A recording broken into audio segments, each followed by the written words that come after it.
Hello, everybody. Welcome back to another episode of the Container Podcast. I want you to give a warm welcome to your best hosts and co-hosts in the entire world. My man Jacky and my man Kyle. What's up, guys? What up? What up? Hello. It's been so long since the last episode. I know. We were talking about Christmas presents and all. About It that was last legendary, year, that legendary bidet of yours. God, you gotta love those bidets. Still use it to this day.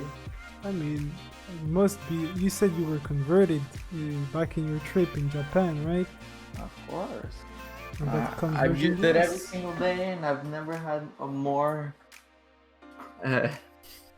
I'll try to keep. You're trying to find the right words, cause Yeah, just a clean behind. yeah. What about you, Jacky? Are you enjoying your Christmas presents to this day? Yes, I do. Yeah, I've enjoyed a lot of Christmas presents, but to be honest with you, I think the most important part about Christmas is, as we all know, the food, because it's the best. You know, it's the best part of the year when you can eat a lot of stuff, including very good desserts and big plates of meat and things that get you fat in the end, but you enjoy them anyway. Yeah, man. It's like moderation is for the weak. You have to go all the way. Yeah, there's no moderation during Christmas time. I can assure you that. Especially, it's the 2 days. It's that 1 week when you have both Christmas and the New Year's Eve, and you just go wild in celebrations. it's one of the great weeks of the year, I think. Yeah, man. It just goes by so fast. I hope you guys in the chat also loved your holidays, because right now we're back in school, back at work for my working guys like Kyle, right? Yeah. But the year started well. I think we can say that for ourselves at least. I got myself a new little housemate, Oh, a little cat. But she's fucking crazy. She's running around right now everywhere. yeah. She's trying running. She's on X Games, right? What's the name of the cat? Gilly Gilly. Okay. Gilly girl. Named her after a plant in Harry Potter, gillyweed. What does it do? The plant? You put it in your mouth and you become like a frogish. I don't know what it is. You can breathe underwater, right? Harry Potter Yeah. takes it on in the fourth one, and trying to find a name. It's quite hard finding a name that you like. There, look at it. She's. Stop it! She's running around like a fucking maniac. Yo, one day we'll have to do some kind of cat cam or something, just Yeah, for so sure, that for people sure. can know what we're talking about. But yeah, today 3 subjects at hand, 2 movies and 1 video game. First subject is gonna be about Soul, the movie we saw yesterday together, Pixar movie, and I think it was released back in 2020, right? I don't know. I think so. Yeah, 2020. But it must have been like the end of 2020. So it's very recent, and then we're going to talk about Wonder Woman 1984, which is a 2021 movie, if I'm not wrong. I think it's still a 2020 movie. It's like a 25th of December. Oh, Both of them came out on December 25th.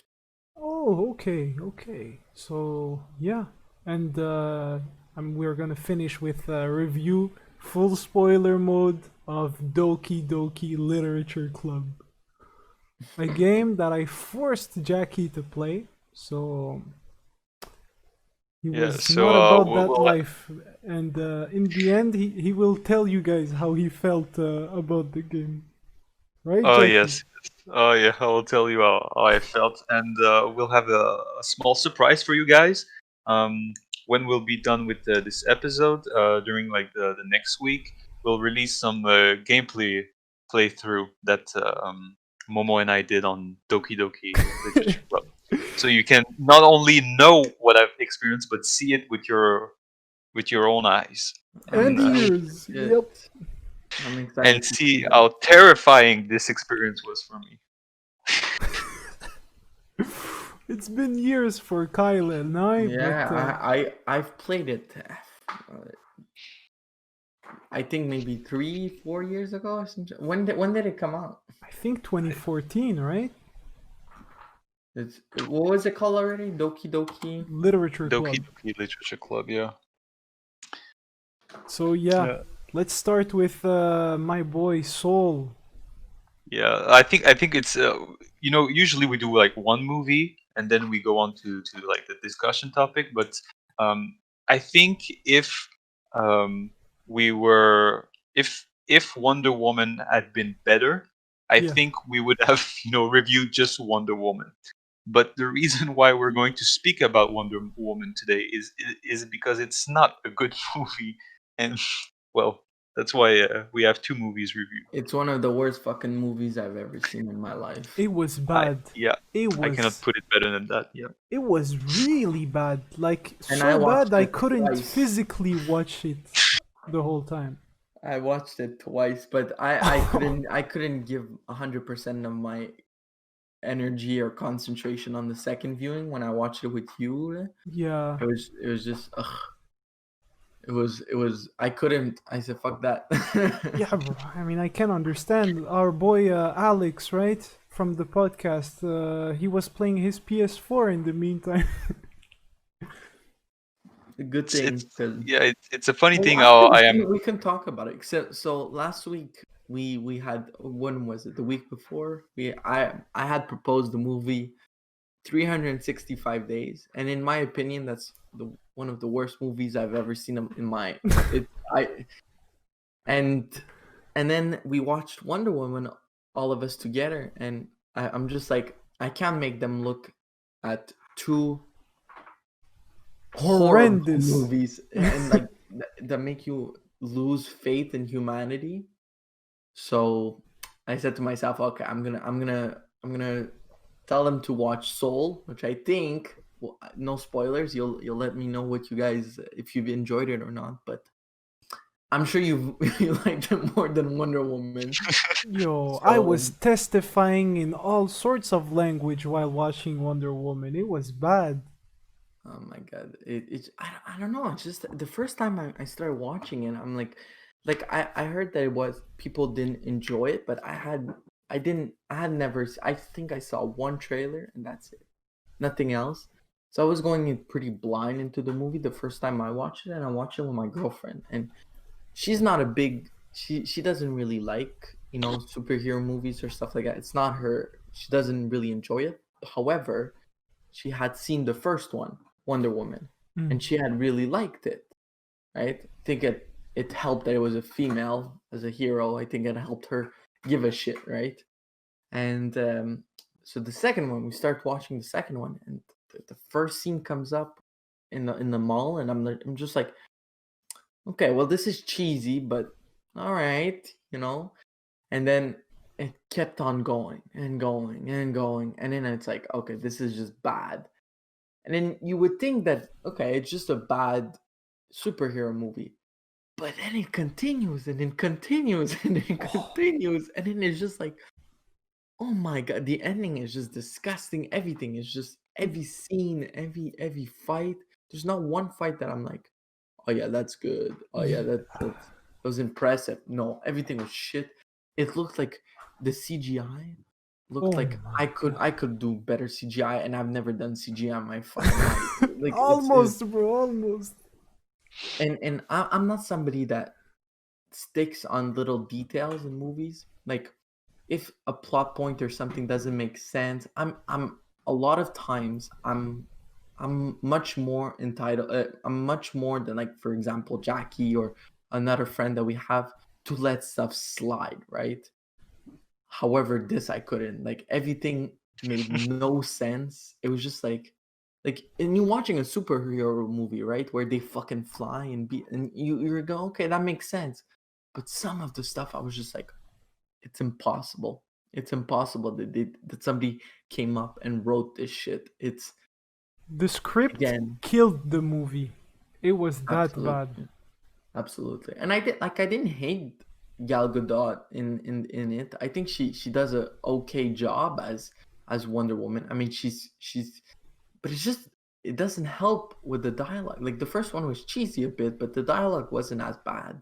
But this is bad. It's just like even if you had one of the most talented actors on the face of the planet play in this movie, he couldn't do anything or she couldn't do anything. You could take I don't know, Mel Streep or I don't know, Leonardo DiCaprio, and he couldn't do anything better with Because this he shit. It had was to just read the same lines, bro. And they exactly. make no fucking sense. It was so bad. Like, let's start from the beginning, right? So we have that situation where there's that kind of stone that works like a wishing stone, where you make physical contact with it, and whatever you wish for comes true. And it all starts from here. And it's like, okay, it seems like a cool concept. It can give some potential great interactions and problems and send a good message in the end. But I don't know. I think that the fact everything is so overplayed because of the script, like it's written in a way where you think it's a parody of itself, but it's actually tries to stay serious. So it's in that weird zone, and as a viewer, you're always like, yo, I can't stand it. I just can't. It's unsufferable, to be honest. And I don't know how to put it into perspective so the people can understand, but it was so nonsensical. Like the choice of replacing the poor actor, right? She wished for her boyfriend to come back to life, right? Yeah. And my boy was like hijacked by the spirit of her dead boyfriend. Imagine getting cast as that. Yeah, it's gonna be you. So you get cast in Wonder Woman. You're like, oh yeah, fucking nice. You read the script. And you're going, fuck. Oh shit. I'm there for legit 2 seconds. My man is there for like 75% of the movie, but the actual actor acts out only, like you said, 2 minutes. No, it was just the only thing that I'll tell you that I enjoyed was Pedro Pascal as the villain, Mm. just because he said, "You know what, guys? I don't give a fuck. I'm gonna play this character like a fucking idiot." Like the madman they wrote him to be. Yeah, he said, "You know what? I'm going there and I'm just gonna have fun. That's it." And it shows. I like it. It's just so over the top. It's like I'm telling you, that's the only thing I liked. Shout out to his son. How did you find him, Jacky? I think everyone is terrible in this movie, and for me, like acting was the least of my worries because, as you said, the script and the lines they were giving each other, they were horrible the entire time.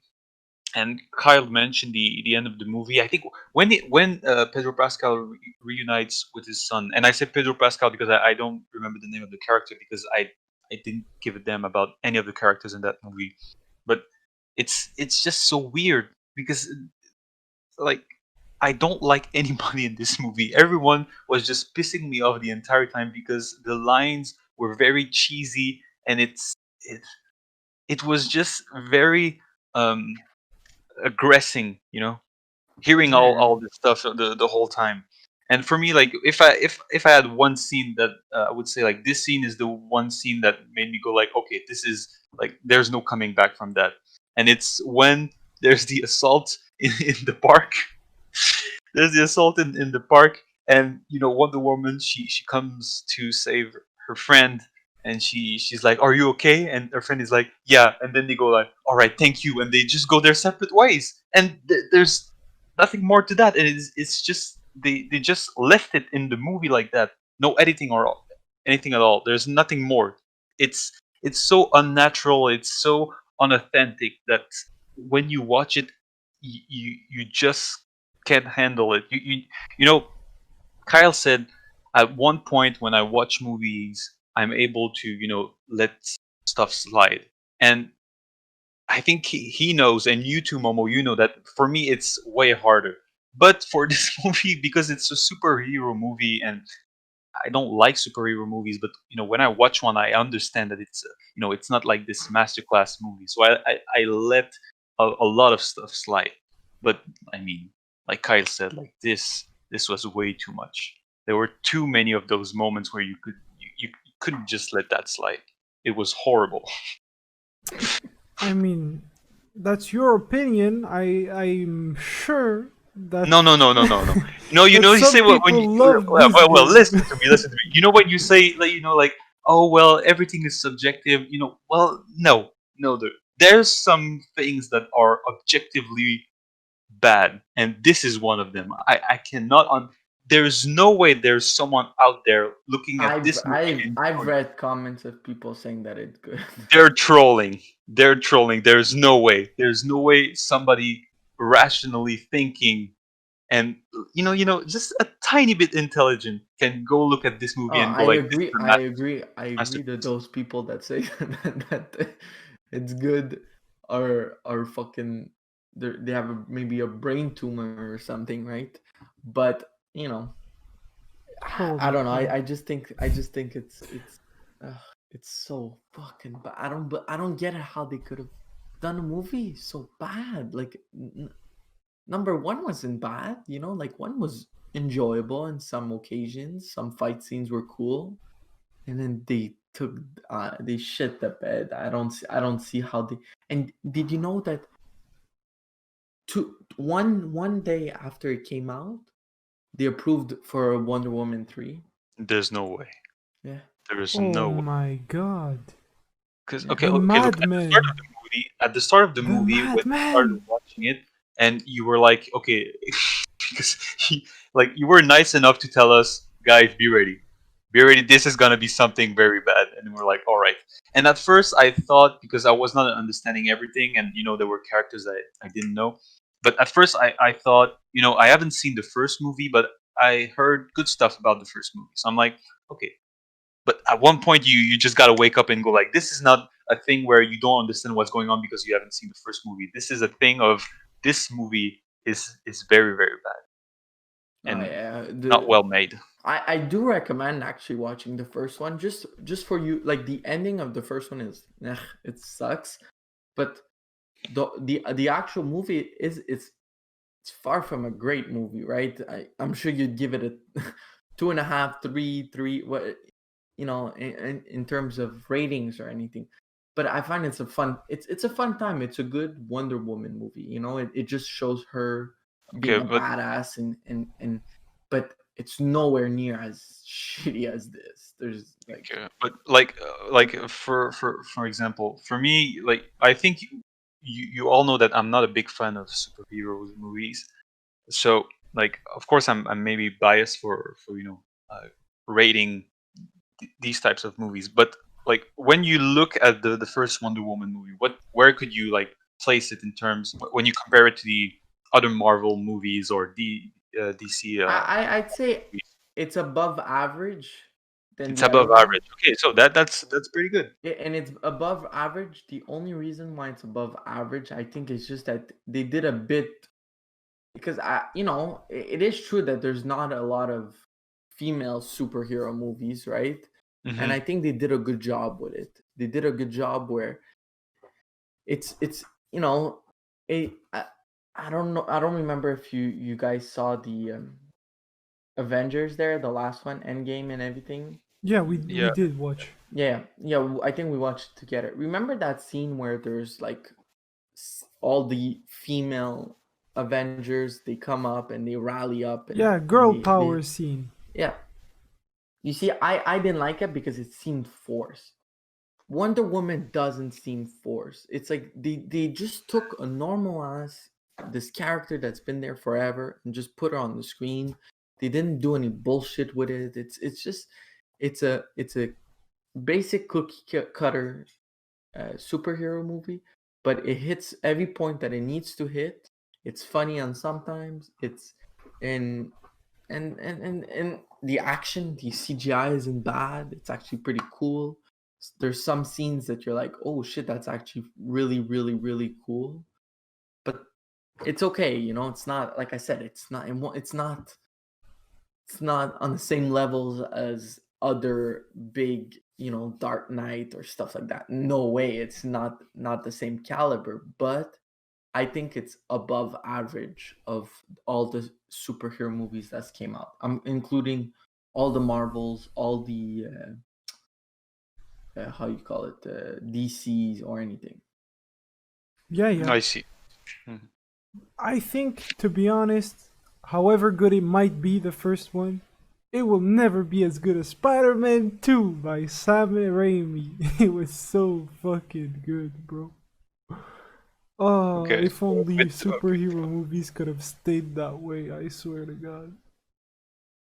It's a good movie. There, I really okay. Well, we won't get into this because I think this is very. I know where this is going. I know where this is going. I can feel it from here. I know, like, as soon as you said, Spider-Man 2, I can see the Dark Knight from here coming. So I don't want to go into this right now.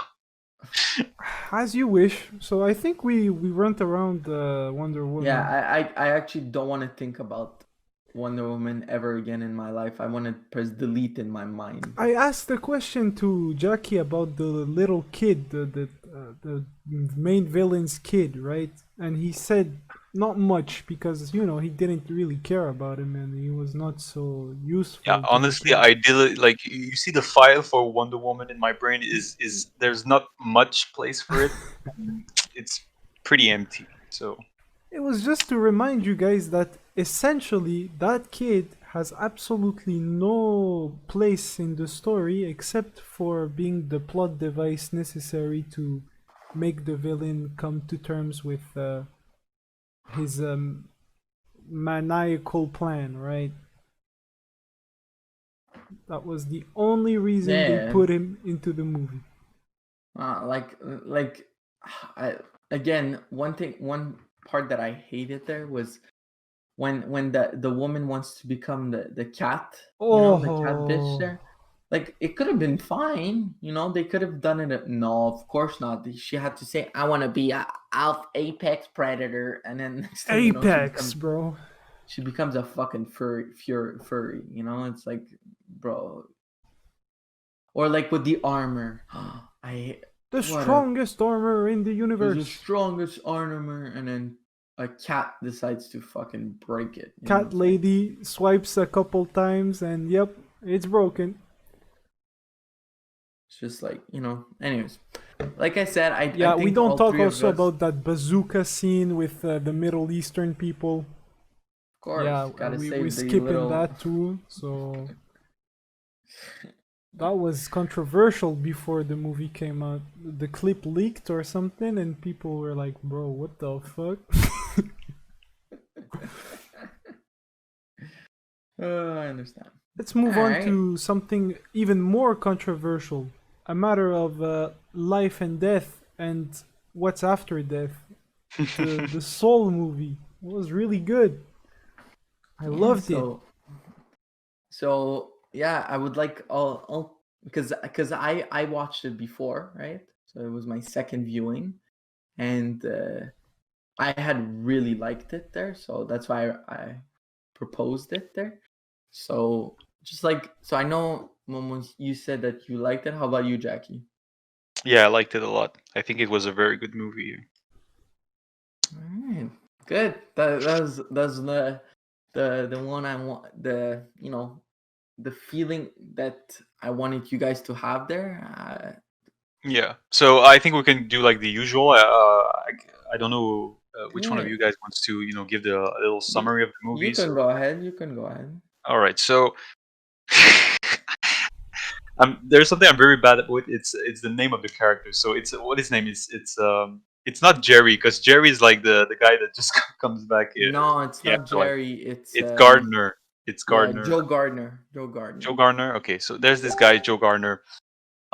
He lives what we could call a normal life, but he's always struggling to find his way in life and find his purpose. He's trying to find his purpose, and he believes that by going playing in a jazz band because he's a teacher in middle school. He's teaching music, and he thinks that if he's able to get in that band, that club jazz band, playing in bars, undergrounds, whatever. But he wants to get in that band, so he'll find his purpose. I think he thinks that his purpose in life is to play music, and going into that band is what will make him, get that purpose. So he goes to the audition. It goes well. He gets in the band. Then he comes out of the audition. He walks down the street, and then he falls into not a well. A What's it called? A manhole. manhole. A manhole. Yeah, he falls into the manhole, and then it's a Pixar children movie, so it's not like explicitly said, but you kind of get it. So he dies by falling into the hole, and then he's on that big stair, and then he sees what we could call the afterlife. So he's like in that process of going to the afterlife, but he's still in the middle ground where there's this whole universe where the souls of the people uh, that died, they go like through this universe, and then they go to the afterlife, which is at the top of the stairs. So he manages to get off the stairs and find a way to the place where they prepare the young souls to go in the newborn babies. So he goes there. He meets, a couple of adventures here and there, and then he meets this other soul. And this soul is problematic because she's not able to, get what they call in the movie the spark. And the spark is something, it's not very well explained at the beginning. They just like kind of leave it there. But what we come to understand at the beginning is that it's what gives purpose in life. That this is at the beginning. At the beginning, this is what they say. Like they go, oh, or this is what Gardner understands, that this spark is what the soul needs before entering Earth and getting a body and And everything. it's the purpose, right? Yeah, and it's the purpose. At the beginning, this is what they say. They said the spark is your purpose in life. So Gardner, for example, when he thinks about himself, he thinks, well, my spark is music, so my purpose in life is to do music. So this is what we get at the beginning. So there, he tries to go back to his body, but it doesn't work. So he does a bit of he's trying to trick the system and to cut around the corners, but in the end he's able to go back to Earth. But he falls into as he's going back to Earth, things get mixed up, and he ends up in the body of a cat, while the soul that he was trying to that he met, the soul that is problematic, that didn't find a spark, and ends up in his body. And then he's able to the whole journey of him being a cat and watching this young soul into his body is a journey of him reflecting of you know his mistakes, and also his success, and what what he has done with his life, and to really think about everything that he's done And he up was to this like, point. my life meant nothing.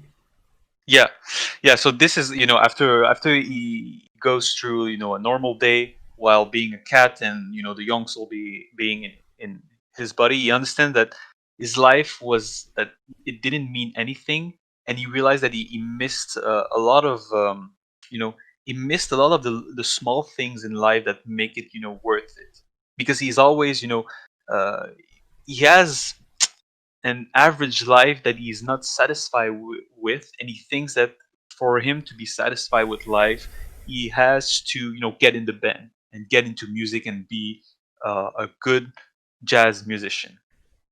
Correct me if I'm wrong at any point if Yeah. you disagree with something. But this is like what I get from the movie, because of course it's all subjective what we get.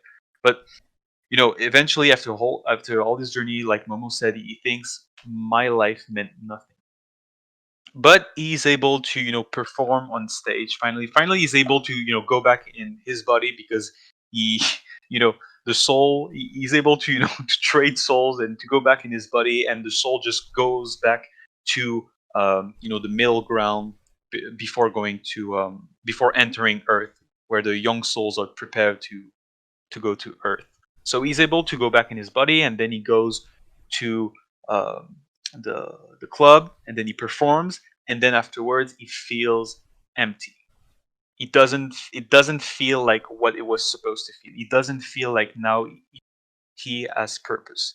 This is what he was looking for his whole life, And and he when he got gets it, it. Yeah. it doesn't taste as sweet as he thought. And then afterwards, he's able to he's able he goes back to his apartment. There's a piano there, and it's explained in the movie that to go to this middle ground where souls can meet, you can go there, like with there's many ways. And one of the ways is when you're lost in something, and when you go in what we call the phase, when you're like, you get you're in the mood, you're in the phase, you're able to Yeah, to yeah. excel I at think they something. say in the zone. The In the zone, yeah, zone. this is what we use in English, in the zone. So when people are in the zone, they're able to um, go to this place where the souls can just navigate and everything. So he goes back to this place, and then he goes to see the soul uh, that he left there, and he sees that the soul doesn't know what his purpose her purpose is, because it's implied that it's a girl, but it's not, it's never mentioned, but it's a soul, so it doesn't have a gender, whatever. Anyway, And I so kind of like that. yeah, I liked it. Also, I liked it because it all makes sense, because until you have your body, it doesn't mean anything to be a boy or a girl. But anyway, Exactly. so so he goes back, and then um, he's able to say, I'm gonna give you the stick back, because in the process of going back to his body, he has to take the stick of the spark that he gave to the young soul in order to get back to his body. So now he gives her back the stick, and he's like, I think you deserve this experience, because he knows she enjoyed it, and all the people, at the beginning they say, well, this soul is problematic because she's not able to find her spark. And Yeah, at the the moment, name the and name at was 22, right? yeah, the name is 22, the soul 22, and they say she can't find her spark. And at the moment that she finds it, Gardner is like, no, give me back my body. I want to go perform and everything. But at the end, he understands, and he gives her back the spark. And then what we come to understand at the end is that the spark is not your purpose, and that the purpose of your life is for you to decide. And I think this is why this movie is very interesting for this podcast, because it's a team that keeps coming back. It's always there, and it's living a life you choose, because it's always the most important thing. And this is what I think Gardner understands, and we understand, is that your passions in life, and what you like, and what makes you enjoy life, can be the small things, can be the big things, but this is it doesn't mean that it has to be related to your purpose in life, because the purpose that you have in life is for you to decide. If your purpose in life is like the soul 22, to just enjoy living every moment, then it's fine like that, and it's as legitimate as to someone uh, um, looking forward to great things and to accomplish great things. So afterwards, he gives back the stick. He goes back to the stair, going up, and at the point of crossing to the afterlife, the administration officer or whatever, it's the people running the middle ground. They tell him, "Well, thank you for giving, not only for giving the spark to 22. So we'll give you another chance to continue your life." Yeah, you can choose, right? You can choose Yeah, to resume your life on Earth or to move on. to move on. And then he chooses to go back, and it ends on him saying, now I know I'm going to enjoy every moment of it. Yeah, he says right that in the end he learned that he like the spark is not the purpose, and that even though he doesn't have a clear cut purpose, he will enjoy from now on every minute of his existence. Exactly. Yeah. Yeah. So this is the story of Soul. I think it's a very good story, and it deals with something that is not often dealt with. I think, In a kids movie. yeah, in a kids movie especially. Dealing with death and also with dealing with purposes. These are two big themes. I think. I don't know if you've got contrary examples, but for me, I think these are you know um, they are big themes because often death is a taboo, and I think finding your purpose in life. Usually, what we see in movies is that you have these guys living the great adventures and you know doing great stuff and amazing going through amazing experiences, and to see this guy going through what we could call a normal life, and even a, like an average life. I don't like to say that, but I think you guys know what I mean by that, is that Yeah, he just not a feels not a behind. yeah. It's not he's not a superhero or Yeah. living. He's a famous actor.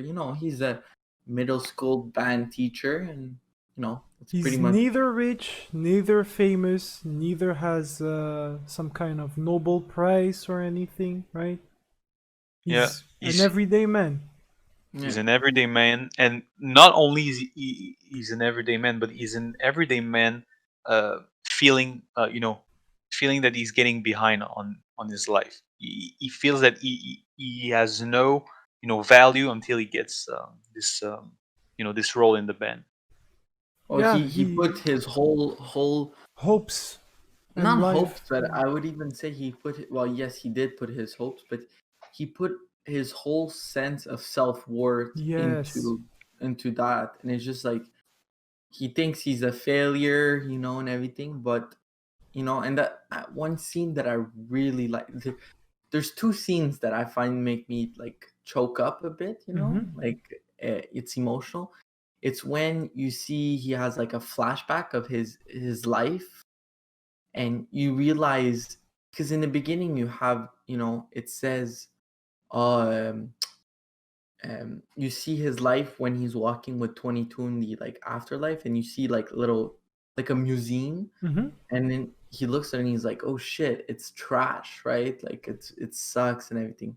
But then you see all those same scenes but with a different angle, the reality, let's say.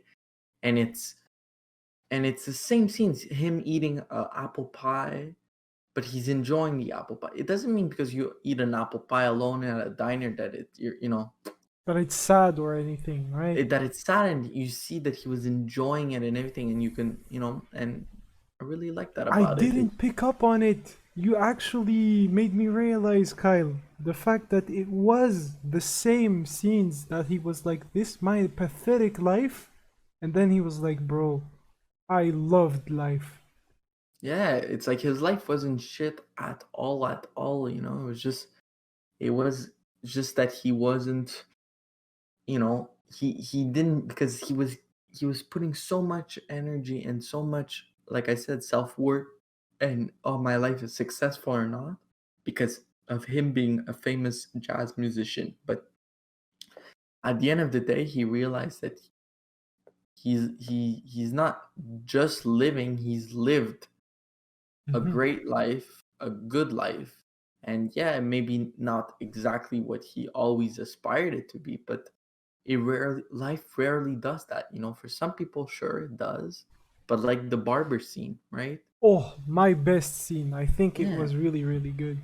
and it's Yeah. just, Also and for me. I really like the message of the movie that, you know, just because you love something, it doesn't have to be your be all and everything. It doesn't have to be the thing that consumes you, and and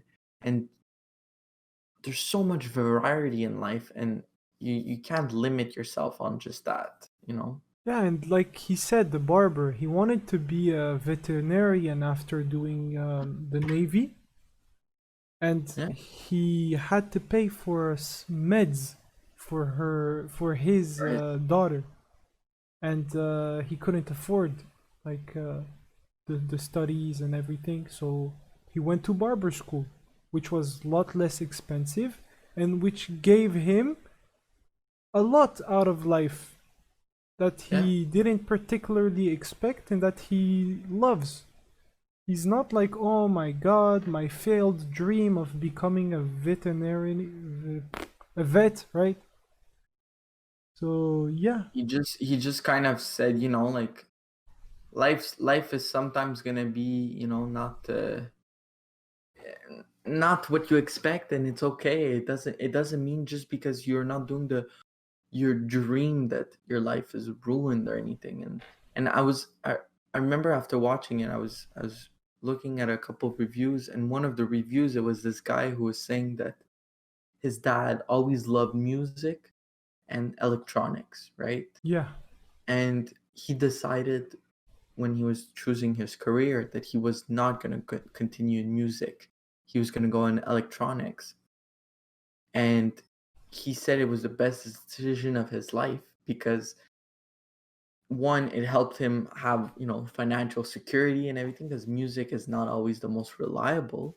However, after 30 years being in electronics, he lost that love, kind of, right? Mm-hmm. But he never lost the love of music. It's always been there, and it's his passion, and he does that all the time, but just not professionally.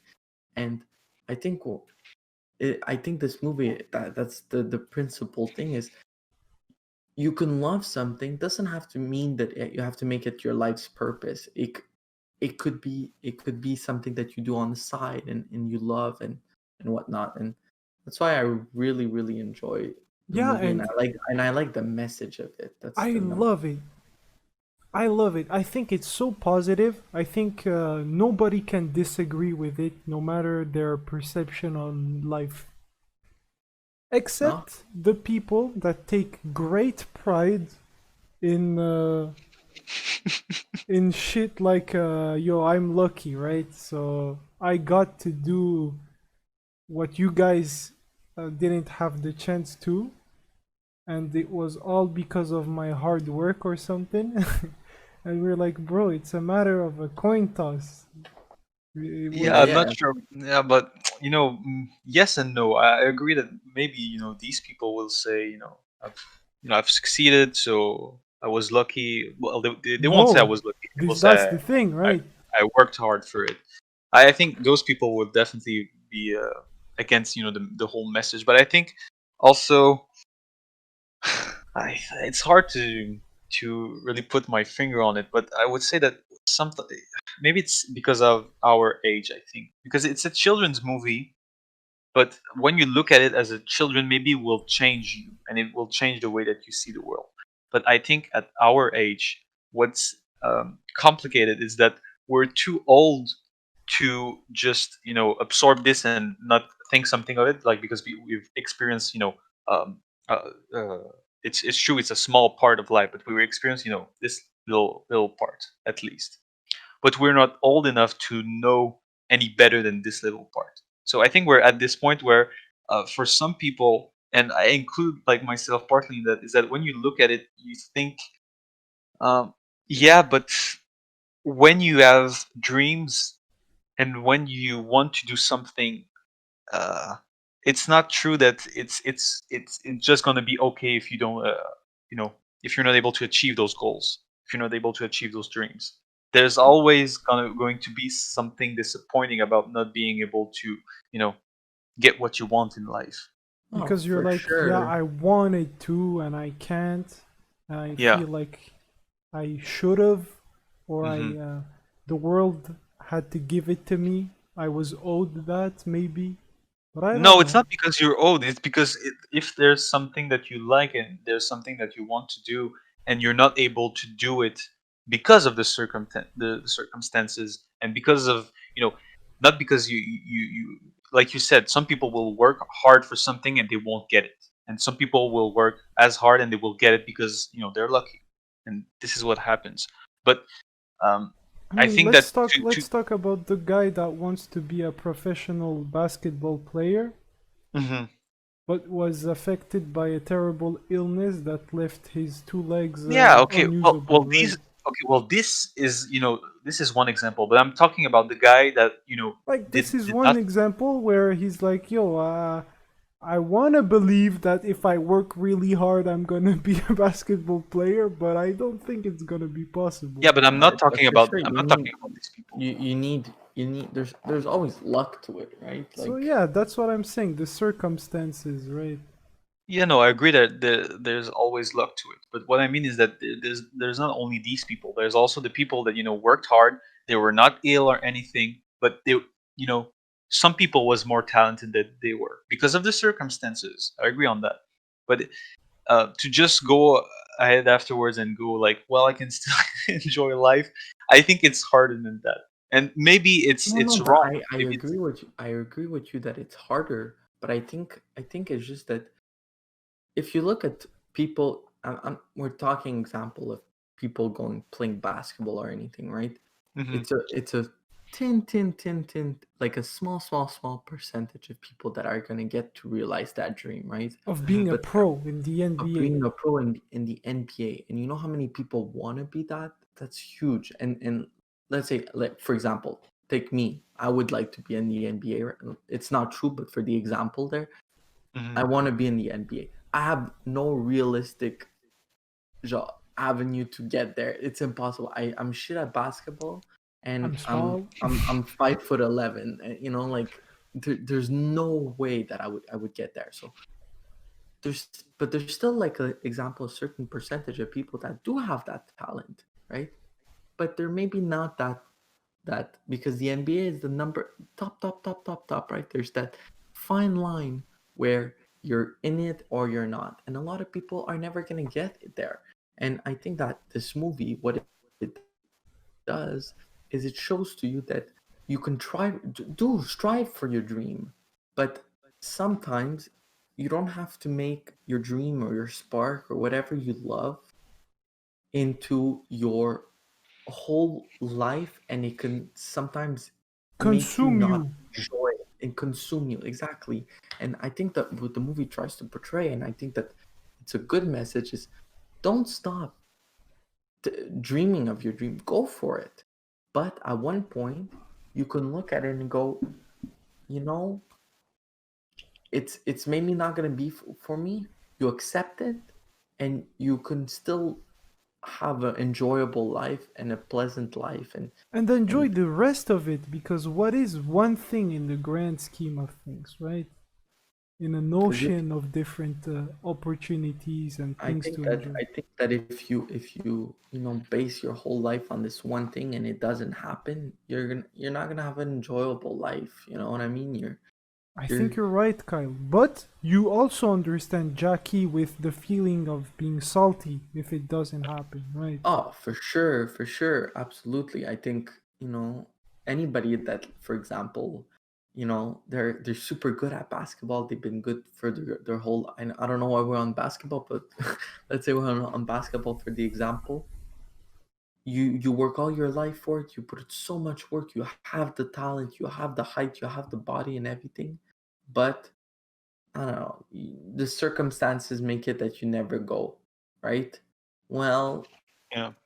it must be frustrating. I've never been in a situation like that. It must be, but you have to do like that electrician musician guy where you can still take enjoyment out of it, but you can Yeah. move on. Yeah, but I don't. Maybe I didn't like get the whole picture of the message. But for me, I just to say that I don't think it's realistic to say that well you can still enjoy the little things in life. This is just like the part that bothered me. It's just that I'm But but thinking. Yeah, go ahead. but I don't think it's enjoy the little things. It's enjoy your life. I Yep. mean, it if I would tell you, okay, let's say you wanted to become a great musician like Joe Gardner, right? Mhm. And you put in all that work and you're talented like Joe Gardner was and everything, but you never get that chance, right? Do you think that for you, crying over it and not being happy about it and everything, you couldn't not be happy, live your emotions, but at one point you have to go, all right, I tried it, I gave it my all, and sometimes just there's people that are better, and you just have to accept that, and you have to l- not throw away your life in getting consumed by this one thing that makes it, your life not. If you're having the time of your life, go ahead, do it, doesn't matter. But it's just, it doesn't mean that you're, I think that's the number one message. It doesn't mean that your spark, that one thing that you love, it doesn't have to be your life's purpose. You get to decide what your life purpose is. There's no one on this planet. If you wanted to make your spark your life purpose, go ahead. But it doesn't have to be. And that, I think, is the number one lesson of the movie. It's just, you don't have to love your job. He doesn't love being a middle school teacher, but you can still take enjoyment out of it and enjoy other stuff on the side. Your life is not going to be happy 24/7, but you have to look at it as a overall, did you enjoy it? And I think that's what Joe Mm. Gardner realizes at the end, that, you know what, I did touch a bit of my dream, and I've I've had a good life, and that's it. Yeah, okay, I get it. Yeah, I get what you're saying. Like to just like enjoy being, being part of this experience, and to have this wonderful and almost miraculous opportunity to live a life. To just get this experience of living a life, and just being thankful for that, and appreciate it And as much dreams as you. can change, right? And your purpose can also change in life. That's true. That's true. Yeah. Yeah, I You know, get it. there's I get it. I get what you're saying. like there's people. you can't be forever salty. If you are, I mean, it brings up some severe issues. Like we're always talking these past times about mental health and people that are even attempting on their lives because of many things. But essentially, I think it's also tied to that, right? Some people put too much stock into a single thing, and they think that there is no escape, right? It's either this or nothing, and they feel trapped. Hmm. But life is a lot more vast than the tunnel vision they're having, right? And that's why Yes. the professional help and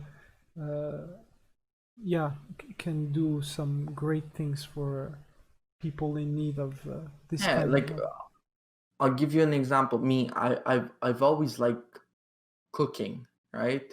I really, really, really like to cook. I find it's fun. It's and I'm actually good at it. I'm able to sometimes look at, you know, I don't even need recipes sometimes. I'm able to, I have this ability, let's say, to just look at spices and look at food and go, okay, like, this Come can go up well with your together. own recipes. Yeah. Now, I'm not saying I'm a fucking chef or anything, but comparing to the average, I'd say I'm better, and I really like it, right? I like to, when I'm gonna be doing a new recipe or something, I'm excited, and I have fun. So I've always, in my mind, there's this little part of me that would have been like, like, maybe I could have become a chef. Maybe I would have liked it and anything.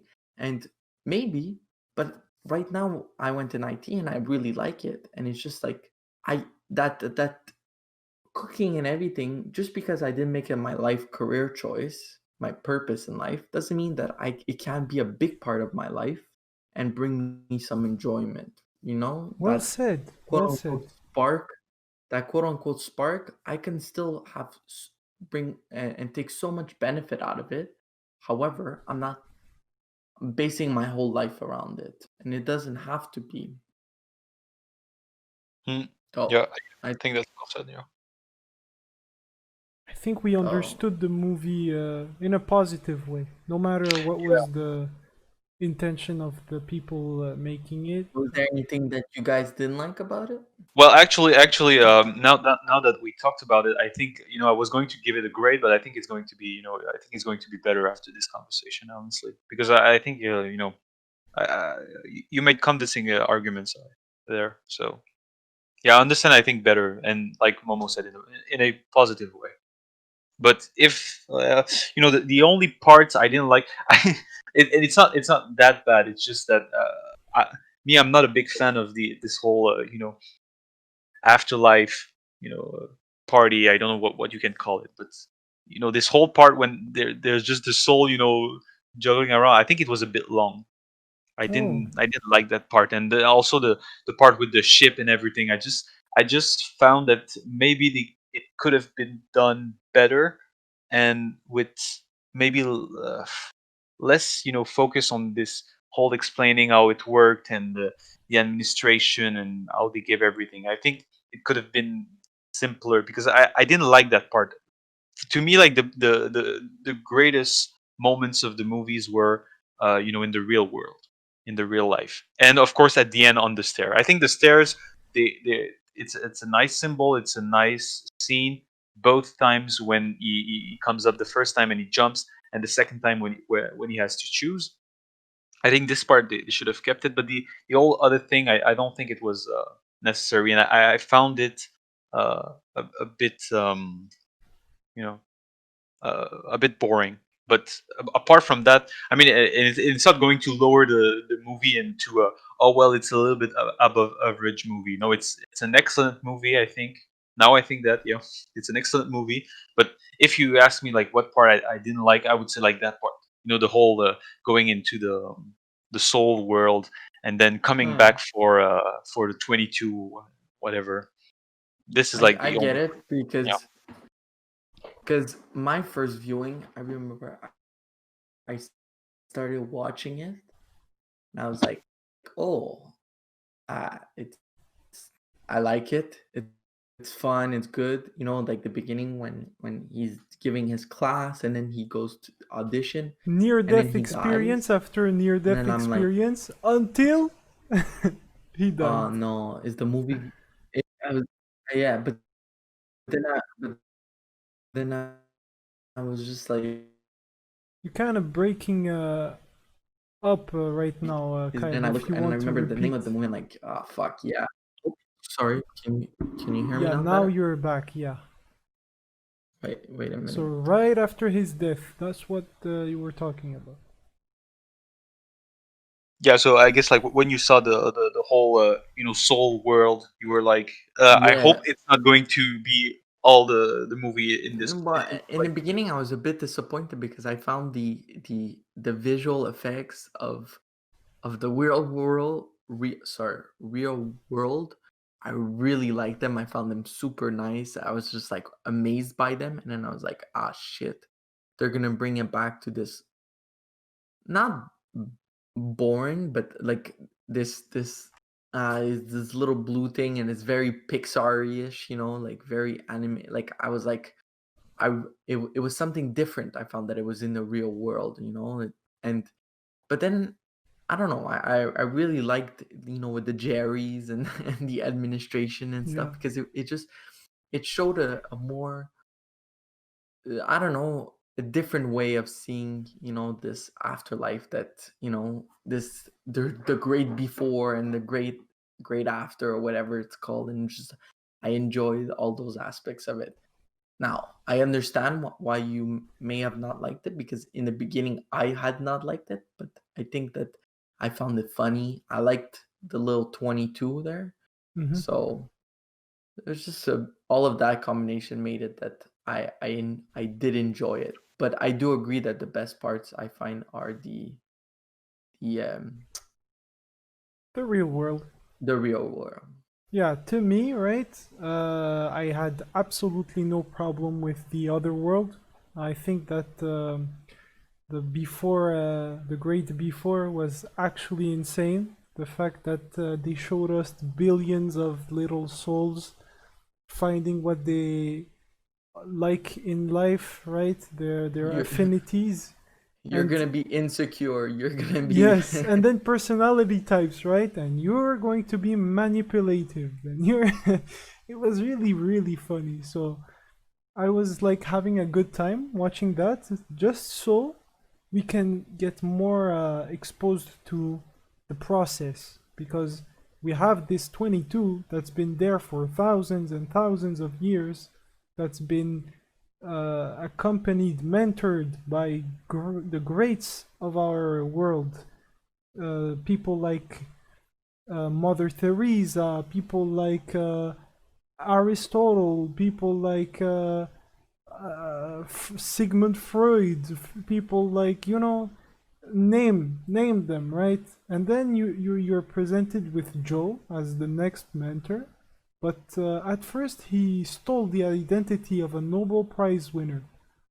And 22 was like, yo, people like you, I've been like with, and they tried to help me find a spark and came to nothing. So I have no hope for you. And then he's like, no, I'm not that guy. I'm a musician, right? And it sparked some interest. It sparked a little something. And I find it good, like, to introduce the whole relationship. And the desert with the boat was a great representation of the zone, and the zone in a good way and in a bad way. Because as they shown, the zone is a place where you get lost in, uh, practicing your art, your whatever that you really enjoy in life, and that we call being in the zone, where it's like you are one with whatever you're doing, be it writing, playing music, uh, playing video games, playing sports. So, and then you have the people that were zombified, that were like completely obsessed with a little something and couldn't see left or right. It was only this. And the only difference with the zone is how obsessive it got. So it's kind of like what Kyle said about cooking, right? He's not a chef. He could be a chef in the future, but it's not going to haunt him and make him lose his mind over it, right? And we had that picture of the dude speaking and repeating, I gotta make the trade, I gotta make the trade, I gotta make the trade. And you saw it was a stock trader. And you were like, bro. And then when he got out of it, right? When they helped him just snap back Oh, into reality. What a scene. Then he was yeah, like, you mentioned it. I remember it. It was a great scene. I liked it a lot. he was like, I'm alive. I'm alive. I'm enjoying this, bro. Fuck this work. And then he was like, wake up, people. Wake up. Life isn't supposed, like, you're not supposed to live like life like this, man.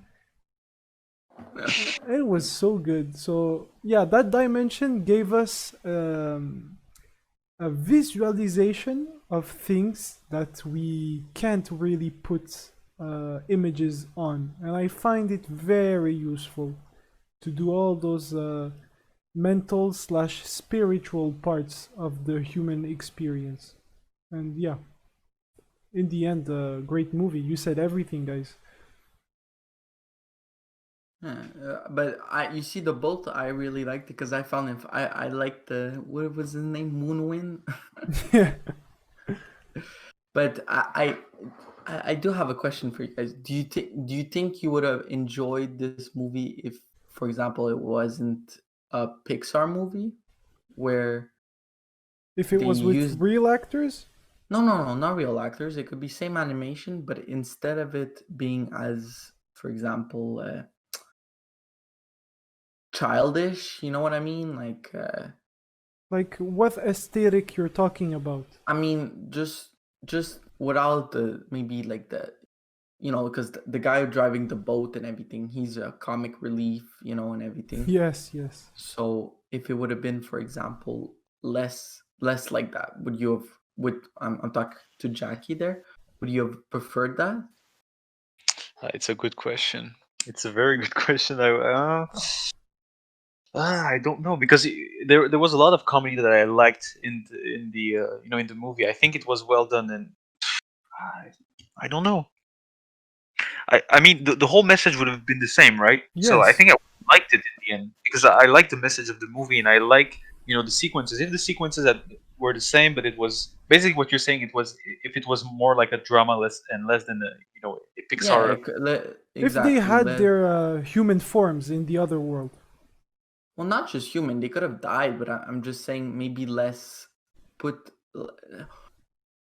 Like I think I the mean, movie it isn't wouldn't be the same if, for example, he didn't die, and that's necessary. But let's say they found another way to without being a blue blob or that's what I'm saying, whatever. right? Replace the blue blob with like his physical self with like white shiny glows around. If you see what I'm Oh, but talking about. that wouldn't make sense. I mean, why would you have your body as your soul? That wouldn't make sense. I think no, that makes sense that the soul is like this. It doesn't look like you, even if it does a little bit in the movie. But like, I don't like it's not a problem. But I don't know. It's a good question. But I think I would. Yeah, I would have liked it. Even if it wasn't that. If there were no comic relief along the movie. Because when I think about the scenes that I liked and the moments that I liked, it's always moments where it doesn't only rely on comedy. It relies on telling a story and sharing the message of the whole movie. Little parts by little parts. The speech with Uh, his mom, right? yeah, the speech with his mom. I think That was not it's funny, but it yeah, was that was really not good. funny. Yeah, it was very good. I mean, it's funny that you have like the two other ladies, listening and eavesdropping and going, oh, oh, he said that, and they're always listening Reacting, to yeah, what he has to say. Yeah, they're overreacting. reacting to what he's saying. So you have this like little comedy moments, but when you look at the whole picture, I don't think it would have weakened the movie if they had if it had no comedy in it. I don't think it would have. Yeah. Okay, that's.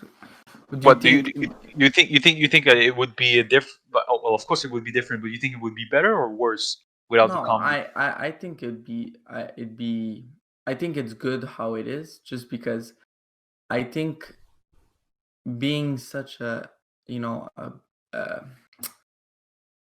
uh I think it's not a subject that is we're used to, right? And it's Hmm. for a lot of people, it's a big subject, right? It's so by making it, for example, more like Pixar-y, in my mind, it makes it even better because it it uh, It makes you it makes like you breathe. You know what I drop your mean? guard a little bit. Yeah, exactly. It makes you like you're like in the beginning. It starts. You're like, okay, he just wants to find his body, and he goes into the real world, and that's it. Like you see little inklings of message, and then he goes to the barber shop, and you don't expect that.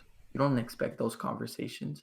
You're like, oh shit, okay, and then after the barber shop, it's at the end, when he has his flashback, and then when he decides on the stairs and everything, it's just like it like you said, cuffs you off guard. It catches you off guard because you walk into the movie expecting this little Pixar movie. And I do agree that there's some other Pixar movies that have the same effect, but I mean, we're talking about cars and stuff like that. They have a big message, but it's still a kids movie.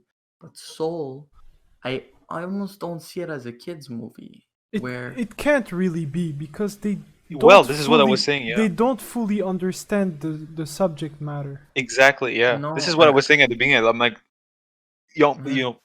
children will be too young to understand. I think this, and we are old enough to understand it. But yeah, I think, like Momo said, I don't think it's not a.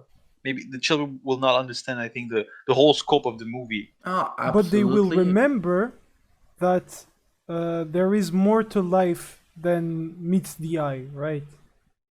I I think think that they will remember. They'll be like, yo, uh, this guy was sad in the beginning, and now look, his life didn't change, but look at how he's more happy, and it was just with the but well yeah. written script, like a well scripted scene where he he explains how he now sees life, right? And it's very well put, very well done. Yeah. I think that they don't. I really think it works perfectly because it is a Pixar movie, because a child, yeah, won't understand maybe 50%, even more of it.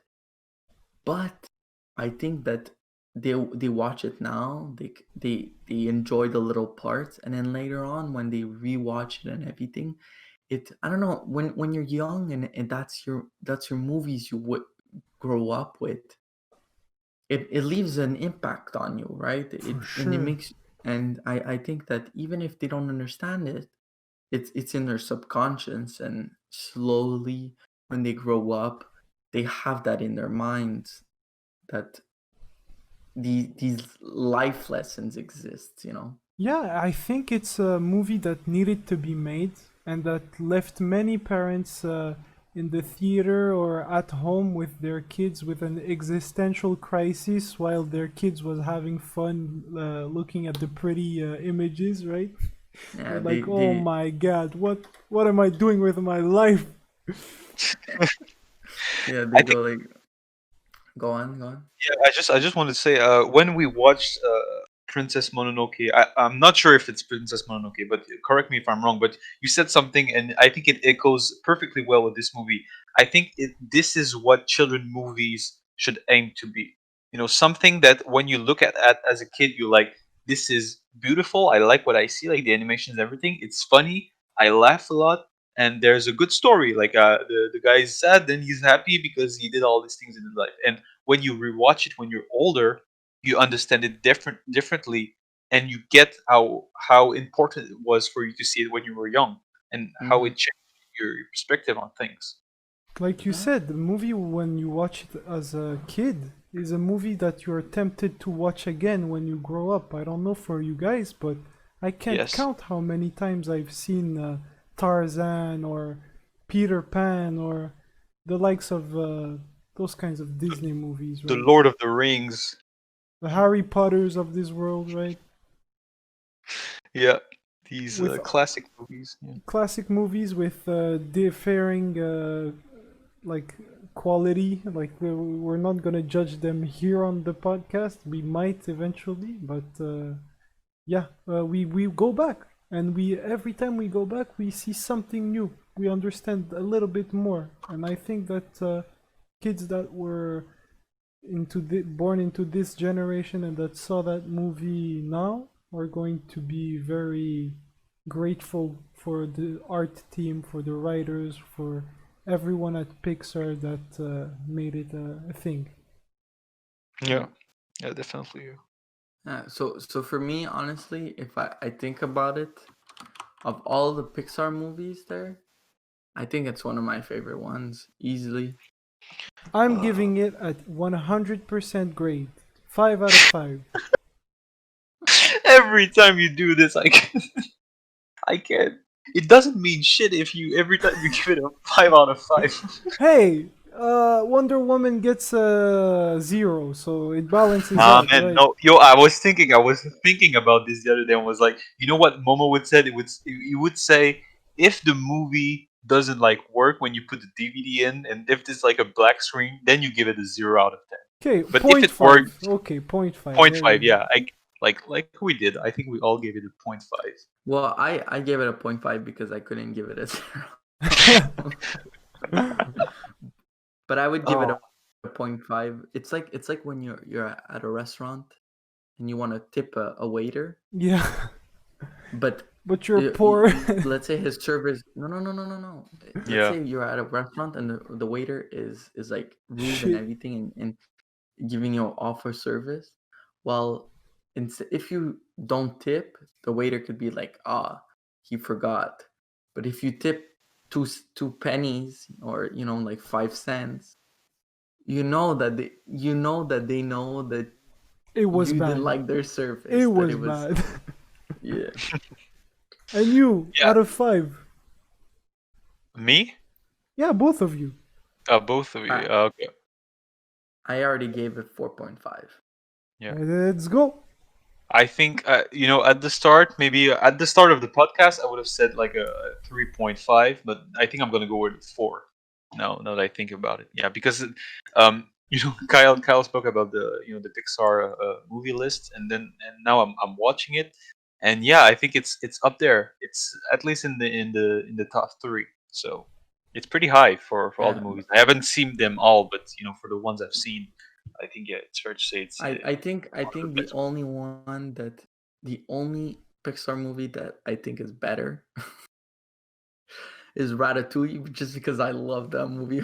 I love it with a passion there. But It was good.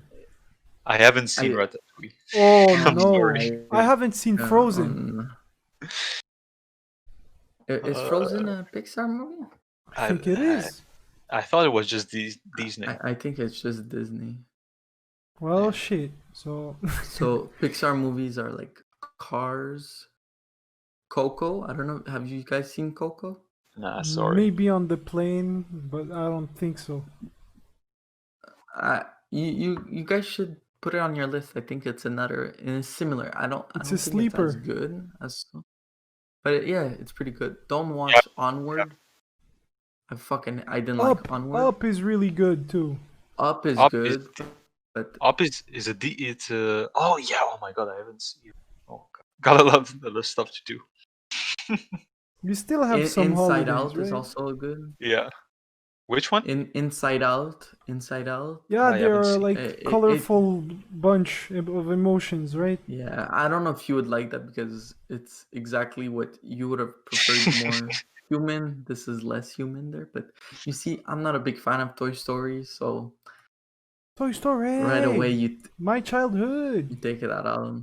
Buzz Lightyear. But yeah, if you want a great Pixar movie, A Bug's Life. You know why? That wasn't DreamWorks?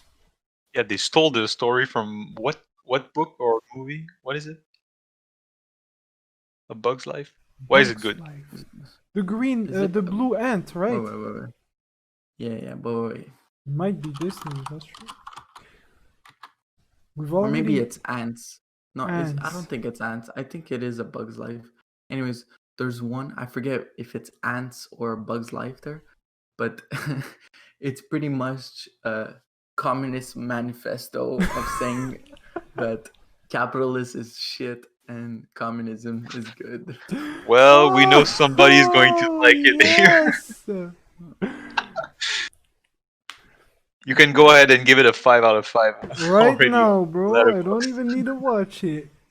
But We're yeah, no, but already I find an I find hour that and Pixar- almost 20 minutes in. So just so you guys know, for the last Yeah. subject, how much time? Okay, I just alright. wanted one more question. Yeah. There was a bit of controversy with this movie, and it's that it was racist. Yeah, I heard about that. Yeah, Was it racist? yeah it was. Well, that's the question I'm asking you guys. So as a white man, I can't talk about it. So Momo can't talk about it either. I can. I'm not white. Yeah, you Well, kind of are. You're let's you're say- whiter than let's say- Kyle. let's say I he's might white. be like in terms of color, like pigmentation, whiter than Kyle, but I'm not white though. I'm born in Africa. But you can't be born in Africa and be white. Yeah, Yeah, but but my He's grandparents a also. filthy Arab, right? So it's not in the same category as like a white guy from South Africa. You see. Yeah, he's right. He's I'm right. not You're not gonna in the same agree with level. the filthy part, and It was a joke, by the way. I really don't think it. I am glad that I know Well, this this guy week was for Kyle's last 20 podcast, years, so he's canceled. right? I'm getting canceled. I'm glad I know this guy for 20 years because I swear to God, if someone said that to my face, you would have seen some fireworks. That's for sure. Okay, it's not racist. What about you, Jackie? What do you think? Yeah, I don't think it's racist. I've heard about the debate that was going on online. I think yeah, maybe they push it a little bit too far sometimes.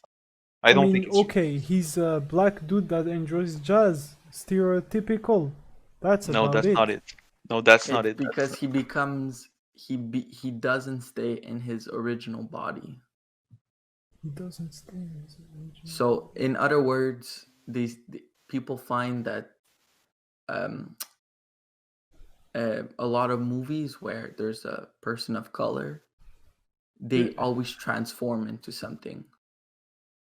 They can't be in their own bodies. Is it and true? learn. Yeah, that's the. I mean, But- the plot is well done. I mean, I couldn't see it done any other way. So maybe it's a problem with other movies, but for this one, I kind of accept it. I don't know.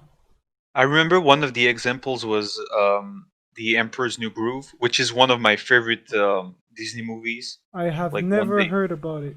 God, it's not like this epic movie, but it's so funny. I Yeah, it's really love funny. it. Yeah, I really like it because Cusco. it's funny.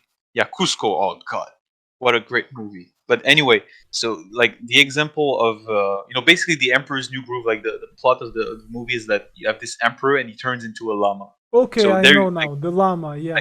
yeah, this is like the start of the great story. You can already tell. And I don't know. I don't know if Kyle, you have the other examples, but I think people were saying, oh Like, well, people of color always have to go to another body to reflect on their lives and everything. That shit sucks. If it's the case, always, bro. I mean, Into the Spider Verse didn't do that. Miles Morales stays in his body. yeah, Yeah, you're but right. it's not a Disney movie. Oh, okay, it's specifically for Disney movies. Yes, yes, yes. Well, it Uh, was well known that Walt Disney was Are big racist. yeah. was he? Yeah, Oh we yeah, shouldn't go yeah. there. Yeah, Yo, okay. I'm gonna fight him in his fucking deathbed, or I don't know where he's at. He was Right an now. anti-Semite. Anti-Semite. Yeah, it was very anti-Semite. I'm a Semite. At least I speak a Semite language. Yeah, but it's the other kind of He didn't Semite. like Jewish people. Oh yeah, I'm not that though. But shoutouts to my Jewish people. You don't deserve the hate you get. Oh yeah, that's true. But what Only was? Israel. I mean, No, Okay. not even them. No, I'm always with the people. we love everybody from everywhere. There's no problem with anybody from anywhere. Con el pueblo. Yo, Always what with do the we people. say? You. I think I know why we slipped today. I think we slipped today because you didn't do the intro like usual. You didn't do the intro Yes. like usual. You said Yes. hello everybody, but you should have said what you should have said.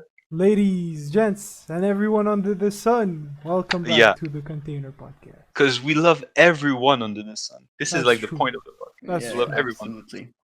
I take that back. I was convinced. That's true. But yeah, but I don't know. When you look at Aladdin, when you look at well, the Lion King doesn't count, but it's in Africa, but it's not like humans. But Yo, like you Aladdin, seen that theory about the Lion King? bro, Where the this, body this, of Mufasa went? yo, you disturbed me for the Oh rest of yeah, my I saw life. that. I saw that.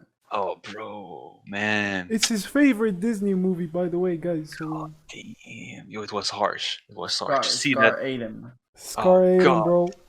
He ate his oh bro, his no, own bro, oh no. his kin, his blood. This is already it's almost a horror movie because the uncle kills the dad and then the kid has to to Kill get the back from uncle, sleep. bro. It's bad. Yeah, It's bad. but yeah, but yeah, we could go on a long time for the Lion King, but maybe some other time. I just wanted to know like if we took a look at the Disney movies or the Pixar movies. I don't know when I think about people of color. I think about Aladdin. I think about Mulan. I think about Well, they Pocahontas. specifically said like Snow White, not Snow White, the Princess and the Frog. It's a black girl. Okay, I She I've haven't seen it. never seen it. Yeah. she becomes a frog. The Emperor's New Grove. That also. Uh, Well, well, well. yeah, I guess I don't remember the other examples there, but But I I know. think and look again, I I'm not a person of color, so I don't know if my opinion means much in this matter there, but I found that what I really liked about Soul was I think sometimes just normalizing stuff on screen is the good thing, where you need to normalize, certain cultures and whatnot. And what I liked about the movie is like they normalize. It's just he's a black man, and they don't mention it. They just he is a black man living, and you see little details of it. For example, when he's trying to hail a cab, he makes a little comment. He says, "Oh, it would have been hard even if I wasn't dressed in a hospital gown, right?" That's Hmm. true. And There it is just a little bit of social and, commentary. and there's a little bit of social commentary, but you're normalizing it, and it's showing because I find that sometimes maybe they when there's a black person or a person of color, they make the whole focus on that. And it's okay. I think it needs to be, but it also needs to be movies where they normalize just people of color being on screen. And I think they did an excellent job of it, where Joe just happens to be black. That's all. It's like it's not the main focus of it. It's not more And it's complicated than okay. that. Yeah. It's okay. He's just If he is going to be treated the same way in society, so I think, yeah, I think it's a great balance that they showed in the movie. And anyways, that was my take on it. Maybe I don't know about it, them transforming. Maybe it is true. I don't know. Maybe it is a real problem. Yeah, and if it is, then yeah, sure. It maybe sucks that they didn't get a movie, that they would have preferred. But I'm open maybe for people to educate me on that matter, but for now, we have to move on, my boys.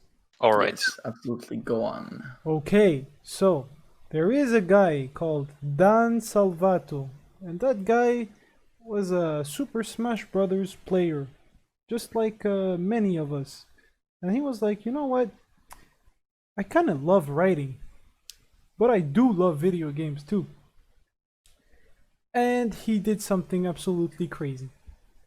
He did a game in which, I'm not joking, my boys, in which he offered us an experience that no other medium can offer. You can't have it in movies, you can't have it in books, you can have it in manga. It's something you have to play. For it to work, it tells you something by playing it.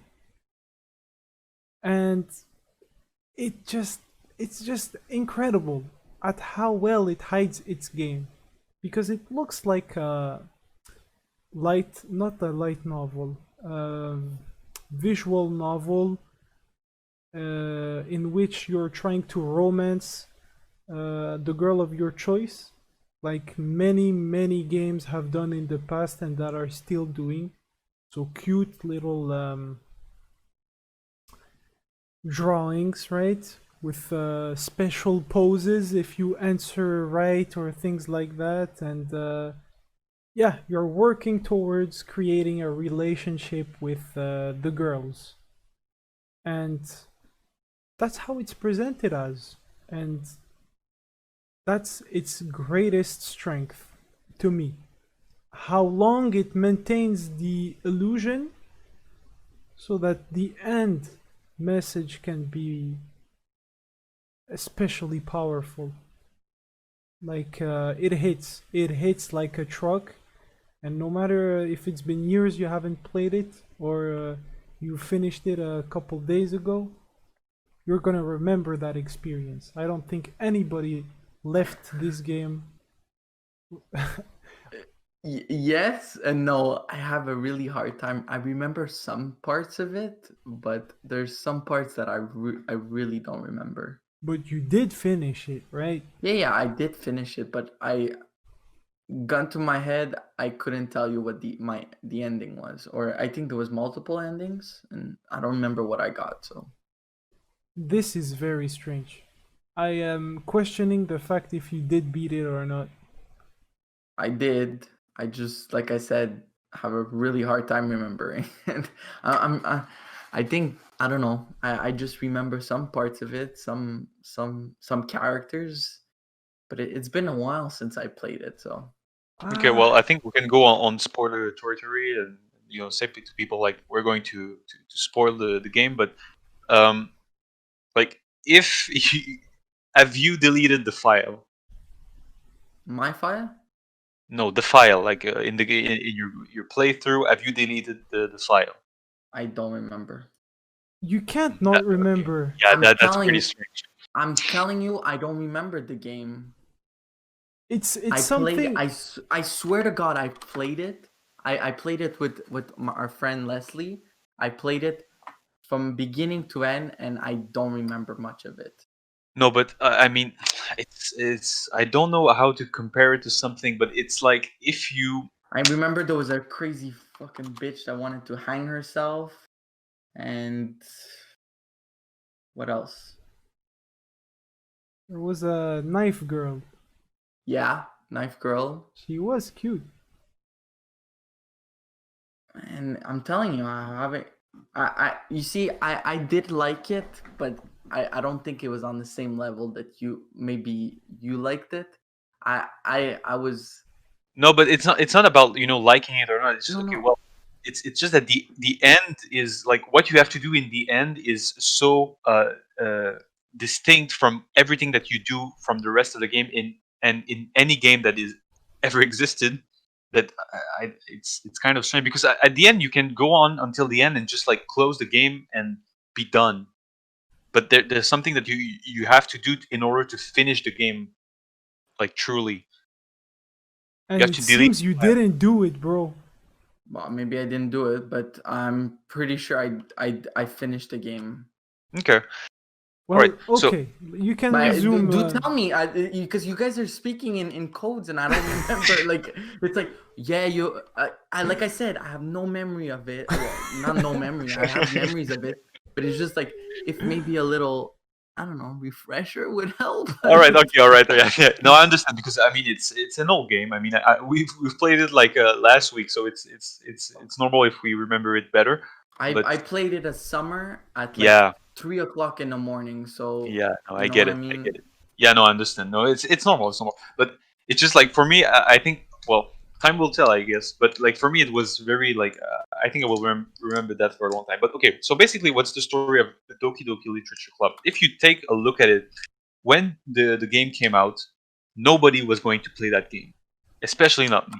Nobody was going to play the game except for the people playing, as Momo said, these games where you engage into romance and you speak with people and you have to interact and read, and it's almost a novel, but you're involved because you can give answers and. Well, in this one, what you do, what's special is that you write poems. You select words and then you write Mm-hmm. poems and then you read other people's poem and then it goes on, and it's always presented as you have the choice between three girls, and you can romance one of the three girls, and this is like the premise of the game. This is like the promise. Yeah, Okay, yeah. you'll be able to romance again, and then it goes, and then you understand that it's not the game is not about that. The game is going to show you how these types of games uh, are not only not good, but they have a bad influence on the way that people think and the way that they interact with people outside of the game. And basically, what's happening is that Sayori, the The main neighbor. girl, the neighbor that Mm-hmm. invites you to the Doki Club, she, at the beginning everything is always pink and happy and everything is going well, but at one point she start to hint you that she has, uh, depression and that she has anxiety and problems of mental health. Oh, now I remember. Yeah, you remember? You delete the file and Yeah. she hangs herself. No, that's not what happens. No, but at the end, if you delete the game, not delete the game, but you delete what are the names of the three people So there? Sayori, Yeah. the neighbor that hangs Yeah. Yeah. herself, Yuri, the crazy girl about knives, and Natsuki, Yeah. the girl that gets beaten by her dad. And then Monica, just Monica, right? Is it in Monica that you have to delete? Yeah, it's Monica. Yeah, you're right. Yeah, it's There you go. And Yeah. then after, at the end, I think she hangs herself. Not Monica, the other one. Sayori, yeah, no, but this is what happens. That it's not at the end, but it's yeah, you're right. Sayori is going to hang herself. So she hints you that she's depressive and that she has depression, and then afterwards, you talk to her, and then whatever the choices you make, anyway, it's all going into this path. At the end, she's going to kill herself, and then at one day, you just go up to her room, and then you open the door, and then it's like this big sequence of horror because you're the Doki Literature Club. It's always the same music. It's always calm. It's always for Yeah. kids, and then you see like the hanging girl, and it's just like a big contrast, and it scared the shit out of me. And we'll talk about it later. But then afterwards, afterwards, you just like the character, like the main character, because it's not you, but it's your name, and he's just like, oh my god, she killed herself, blah blah blah. And then afterwards, you just restart. You start at the beginning of the first day, and then you just play the game again. But then this time, Sayori is not there. There's only the three other girls, and then you have to choose between the two remaining because you cannot go romance Monica because she's the leader of the group, whatever. And then you choose again, and then the one that you choose, like Yuri, she's going to kill herself with knives. She's going to like to stab herself to death, and then you have to stay in the class with her for 3 days, and then yeah, it's just start again. And then at the end, you're just with Monica, and Monica like takes you to out of the literature club, and then it's like a breaking of the fourth wall. You're in like this universe where everything is perfect because there's only Monica, and then like the game hints you have to delete the character's name in the folder of the game that you have Yeah. because she tells you like, oh, I know you're playing on Steam. I know that you're recording the game because everything is activated, so they can see when you're recording the game. You can see from which platform you downloaded. So they're hinting you like you have to delete the file, and then this is what I think Momo was saying at the beginning when he said you cannot experience it in another way than in a video game. Is that you have to go in the folder, and you have to get into the characters folder, and you have to delete the folder. And this is at this moment it triggers like the next sequence of the game where Monica is not there, but the others are there. And then at one point, Monica is like, oh, "This is boring," and then she shuts down the game, and the game is deleted. And then you have to re-download it if you want to play it again. So like basically, this is the literature Doki Doki Literature Club, and this is not what you expect when you start the game because it's all childish and girly and boring, to be honest. And that's It takes the a key. lot of time. Yeah, That's and that's the the key. key. Yeah, that's the key. That's It's right. in its looks, right? It's not what it looks like. And that's the key to why it's so scary, why it's so horrific. Hmm. And what's crazy to me, right, is that it's the only game that that was interactive. I wasn't passively looking at some cinematics or anything. It was interactive, but I wasn't playing the game. It was the game that was playing me, bro. And Yeah, I you don't can. know, man. I think it was genius, simply. Yes, I think it was well chosen. I think they chose the type of game perfectly well because they knew what was the audience. And when the first person, I just can't imagine the first person playing this game expecting like to have this romance video game, and then he opens the door and there's Sayori hanging on her ceiling. What his face was, I just keep imagining like the first player playing this, and I feel like wonderful. I'm like, this is genius because Yeah. But you because see, when when I because I remember I had played it with our friend there, Leslie, Mhm. and I remember having like I was not spoiled, but I knew it wasn't this normal ass dating sim game and that people were gonna be killed and hanged and stabbed and everything. Oh, it So ruined it. well, for sure. So that's why I think maybe for me it was not as enjoyable because I was just like oh, okay, she's gonna go stab herself at the end, Oh yeah, okay. Well, in this case, I think that it's only normal that it didn't impact you, because I think in my case Because you also. guys are talking about it like this, and in my mind, I swear I was just like, I don't get the hype of it. I didn't give more than 2 seconds thought after I finished it. Because as Yeah, you said, yeah, there is nothing revolutionary about gameplay except maybe deleting the files, right? But yeah, it's only in the surprise. It's only in the presentation and the first experience. yeah. Yeah, So if you, it's like watching Old Boy and knowing what the big punch is yes, before watching it, and without having even experienced it once. You're just like, oh, okay, it's not as good. It's a yeah, yeah, terrible exactly. movie. You'd be like, yeah, bro, what am I watching? This is ass. Well, maybe not as I think. Because I I saw it mean, on YouTubers, because when I played it, there was tons of YouTubers playing it on Twitch. They Mm, were playing it, so it was like yeah. this. It was because it was huge. The game exploded, and so many people were playing it. So Oh no, but so I completely agree with you. Like I will never play this game ever again. Like never in my life. No way. There's no way, because it's so long and it's so not worth it if you know what's coming. no, Like I it's can we that's the can all thing, agree on right? that.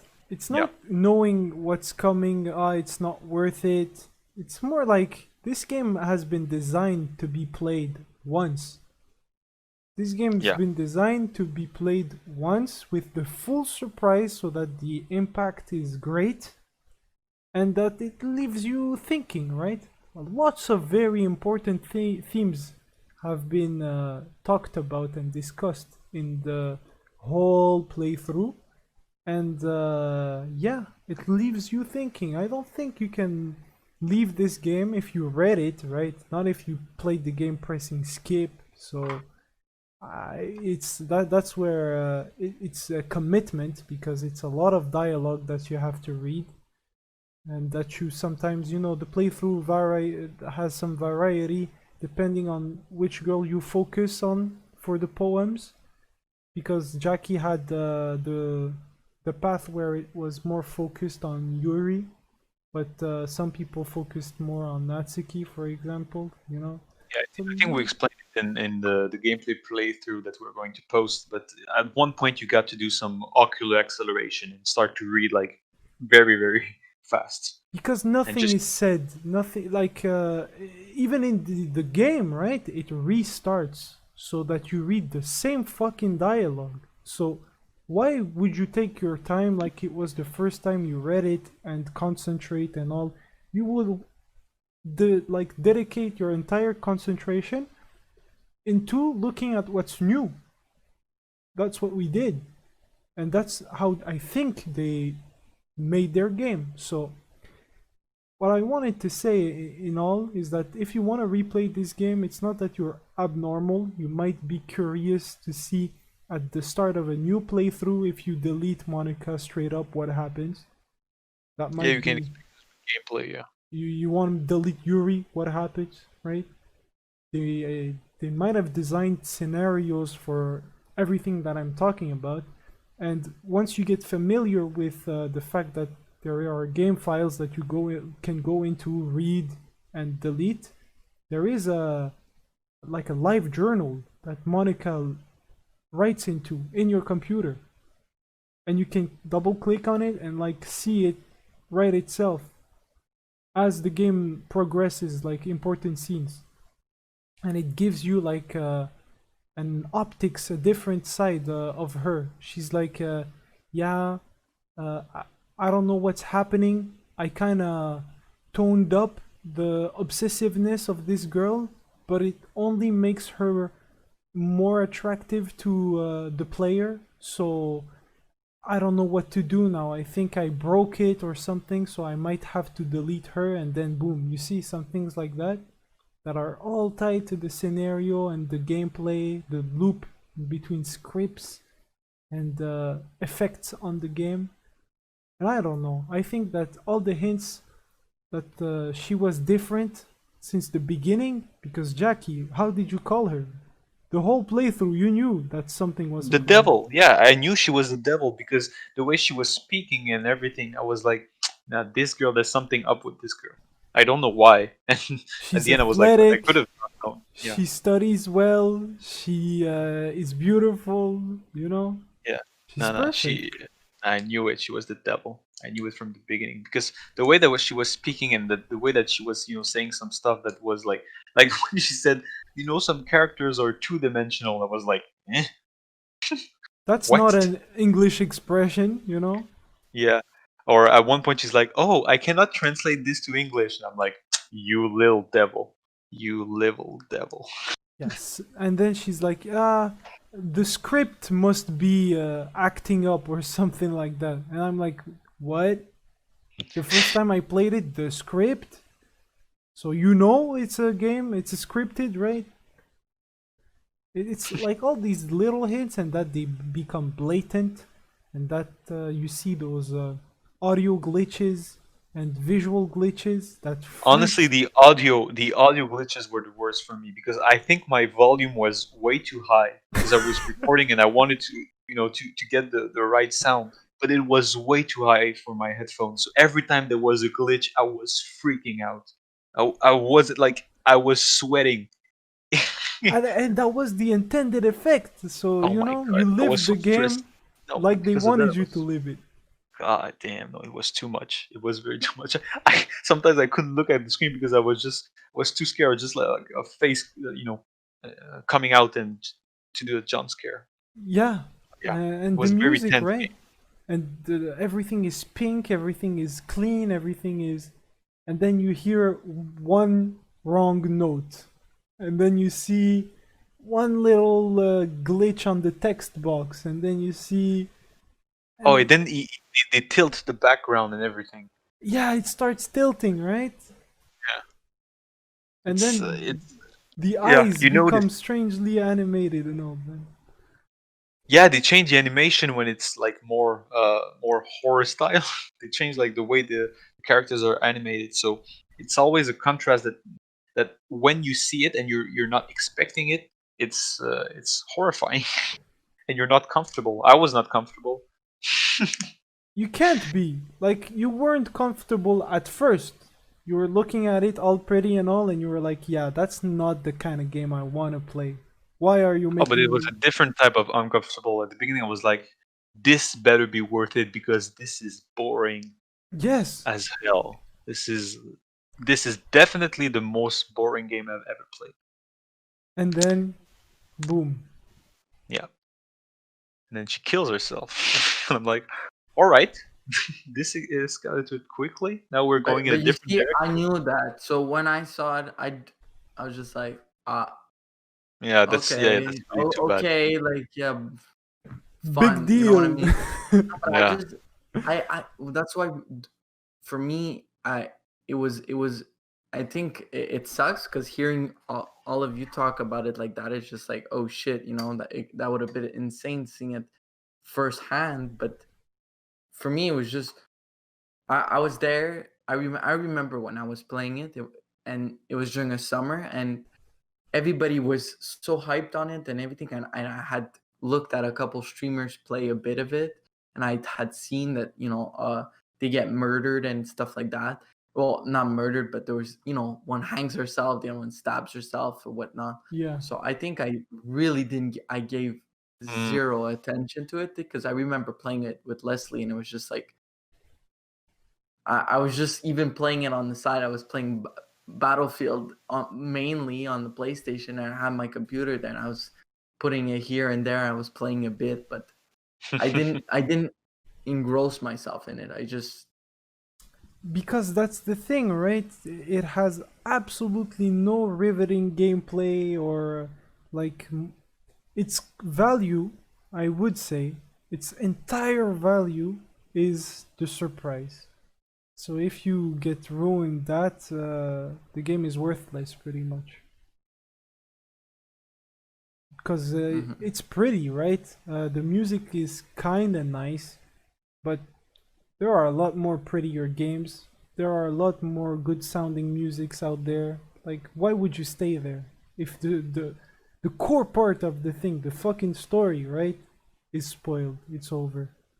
And that's what I told, yeah, Jacky, right? So I told him that this game, to me, right, the story it told through gameplay is superior to most narrative driven games. And he was like, I kind of get it now. You were talking about how good it was in storytelling, but I didn't see it, right? I couldn't see it until I beat the game. I did everything I had to do. And even then, I don't think he's like 100% convinced that it's like superior to the ones that have proper gameplay that last for 15, 20 hours. But I don't know. I think that it's just long enough. It's long enough so that you get lost in it, that you drop your guard, and you get rammed. You get fucking gut smashed. Yeah, well, as I said, I think it's well. This is like where you there's the dilemma because you're thinking it was very long. Because let's be honest, it's a very long game for what it brings, and it's hard to go. And as I told you, if you weren't there, and if you hadn't told me, and even if you had told me but you weren't there, I would never have finished it because it's so damn boring. Yeah, So that's why it's hard to play it. But it's true that in the end, like it's necessary, but I think there's a way to make it shorter and to tell a similar story. But I'm glad that I played it because the story is nice. Well, actually, it's more than nice. It's very good. But to me, like this is you cannot compare this to like AAA studios putting out story-driven games with at least some gameplay where you can actually like control the character and play It an makes. actual video game. Yeah, I don't know if you've ever played it there, but there's a game called Stanley's Parable. yes. I don't know it. I find it makes me think of that in terms of it's a simple, like normal ass gameplay where you're in Stanley's Parable. You literally just Walk and look around. walk and look around, and there's not even you don't see any other characters. You just hear somebody narrating to you, and slowly you discover things, and they do some little fun stuff with the actual gameplay, the walking and everything. But at the end of the day, i I always liked the game, but I never understood the huge amount of hype for it, because yes, you can do something cool and different and everything like that, but I do agree that sometimes you know you need more. I know it sounds maybe a bit shallow or anything like that, but I agree that sometimes you can deliver an even better story with a sometimes longer game or different than just a cheap trick. You know what I mean? I don't know if I'm explaining it well. Where Yeah, yeah, I see exactly what you mean. It's just that not everyone has hundreds of millions of dollars and dev teams that absolutely, and I don't think it takes out. It's a good game, and I always see it as it's a one play game, right? You play it yes, once, yes. you enjoyed it. It's like that game there. Remember, we Edith Finch there. Life of Edith Finch. The Life of Edith, great game, loved it. But you only play that once and you're done with it, right? Yes, It's like, yes. but it's I think it's as valid as any other game. But I think if you play a game that is longer, you connect more to it. And it's not in every circumstance. There's just tons and tons of indie little games that are less than 10 hours that I find are incredible. And I think they're worth playing.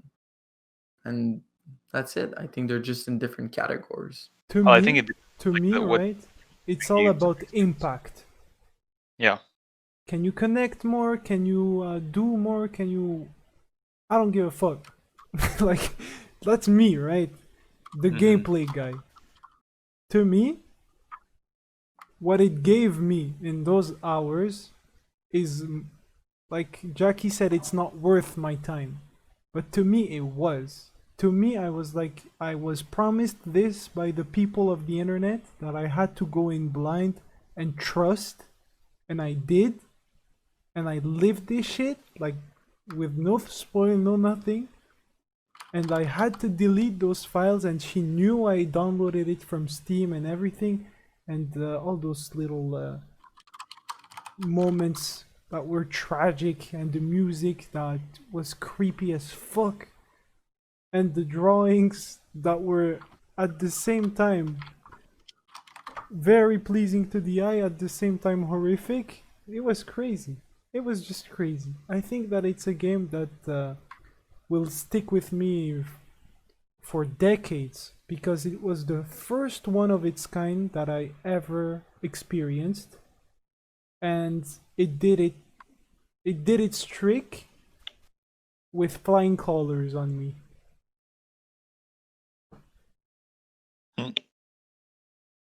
Maybe in 30 years when I forget about this conversation that we had and the info you gave, both of you will tell me, hey Kyle, go play it. Go play this game. Go play it again. I'm just a little bit sad that you got it spoiled for you because it really was something. Even Jacky, that he said, right? He said, even I trust you, right? But even if you told me, yo, go play it, and I download it and I go in it, after an hour he would have been done, right? Yeah, for sure. Yeah, for sure. Yeah, but I even remember when I played it, I didn't even play it in one sitting. I played it. It took me like a week to play it. Yeah, but that's the thing. I played it in one sitting.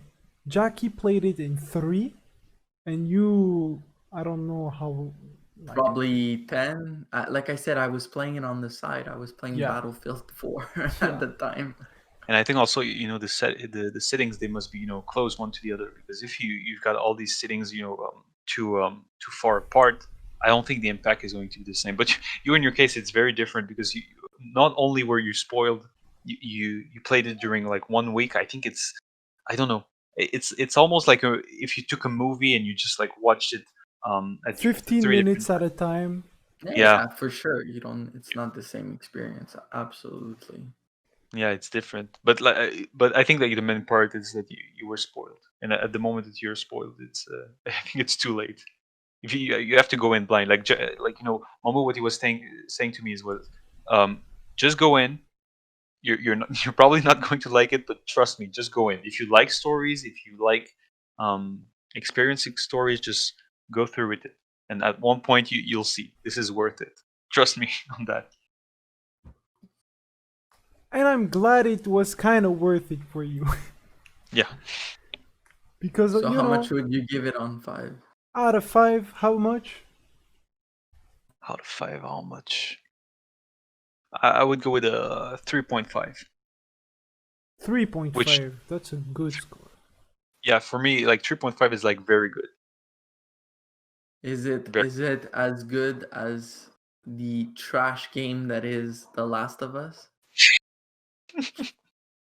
I mean, no, if we're honest with ourselves, no, there's no way it comes close to the yeah, I'm absolutely certain. Like Jacky said, it doesn't even come close, bro. Doki Don't Doki say it. Don't say it. Don't say it. Is a 5 out of 5, and The Last of Us, bro. It's not even like on the positive, bro. You have to go below 0 to find it. Like, it's really bad. I would like the gentleman from Saint Leonard to pull up the records of Momo saying something about The Last of Us positive. Do you have this on record, please? Yeah, let me find it.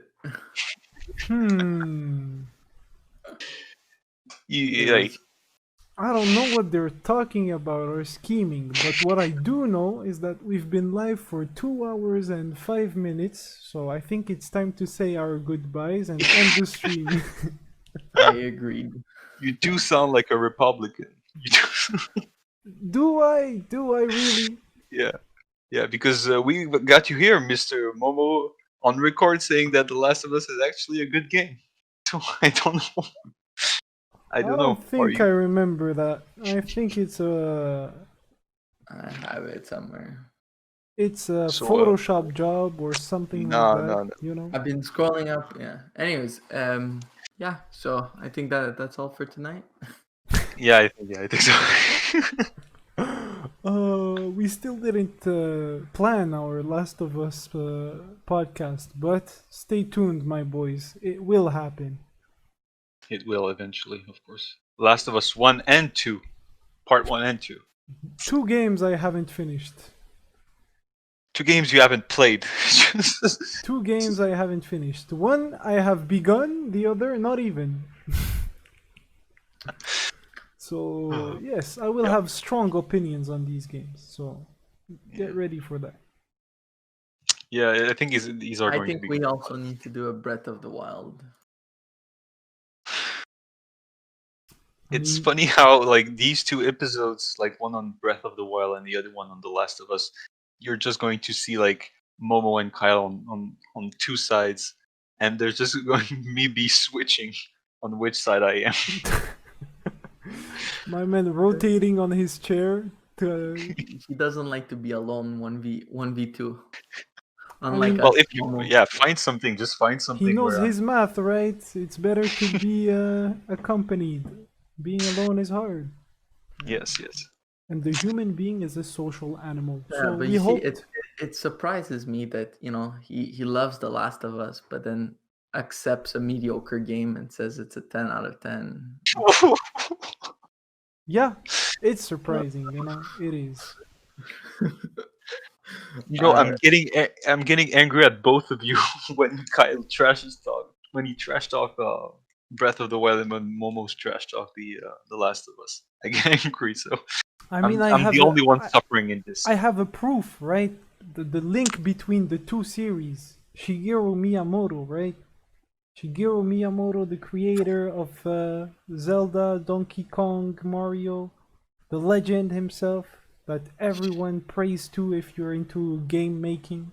And he And shit the bed. yeah, bro, you have that guy called Neil Druckmann that was like, Sensei, please, can I have a picture with you? You're such an inspiration. You're such a god.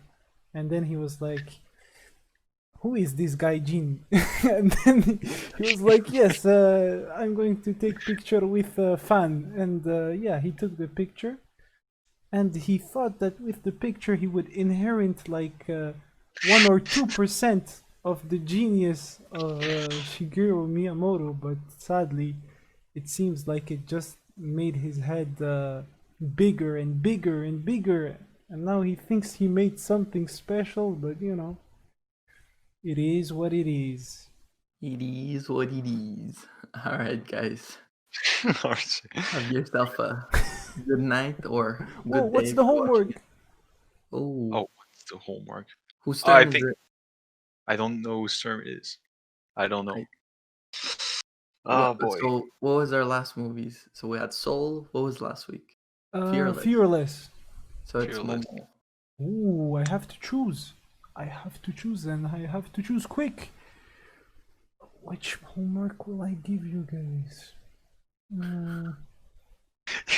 Just so you guys know, like Momo is the one watching the less movies of all of us. Yeah. It's funny that under pressure he has to choose. Let's see. Well, maybe you can think about it and write it in the comments. on the Yeah, next- I'll pin it in the comments. All right. All right. Have yourself a Damn Good. good one. yeah.